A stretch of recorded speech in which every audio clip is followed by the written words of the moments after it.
সুতরাং কোনো অন্যায় কাজ এই দেশের 18 কোটি মানুষ মেনে নেবে না। আমি আগেই বলেছি আমাদের সৈনিক সংখ্যা হচ্ছে 1 কোটির উপরে। 10 দিনের ট্রেনিংয়ে 1 কোটি লোক যুদ্ধের জন্য প্রস্তুত হবে। সুতরাং আমাদের সাথে ফাজলামি করে কোনো লাভ হবে না।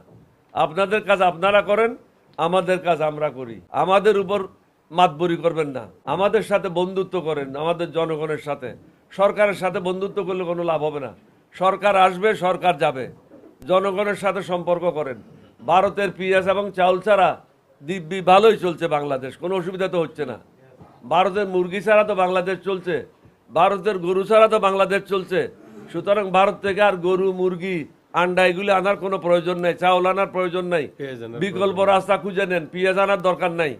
নিজের দেশে উৎপাদন বাড়ান। চাষাদের, কৃষকদেরকে বলবো নিজের দেশে উৎপাদন বাড়ান। জাপান যদি 6 গুণ বেশি উৎপাদন করতে পারে, আমরা 2 গুণ বেশি কেন উৎপাদন করতে পারবো না? তাহলে আমাদের কোনো সমস্যা থাকবে না। নিজের উপর নির্ভরশীল হই, আল্লাহর উপর আস্থা রাখি।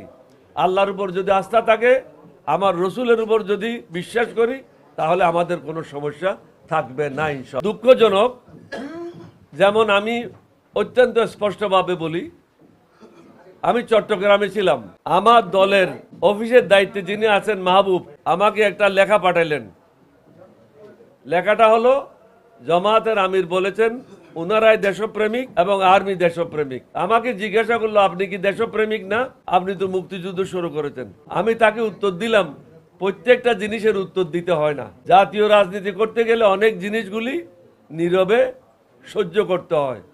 কামড়াকামড়ি করলে আমরাই ক্ষতিগ্রস্ত হব।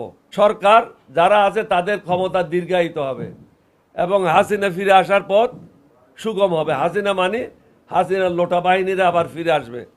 লোটা বাহিনীরা তো আপনারা দেখেছেন, সচিবালয়ের অভ্যন্তরও তারা স্যুট কোট পরে সরকারের বিরুদ্ধে মিছিল করেছে। এই সাহস পায় কোথায়?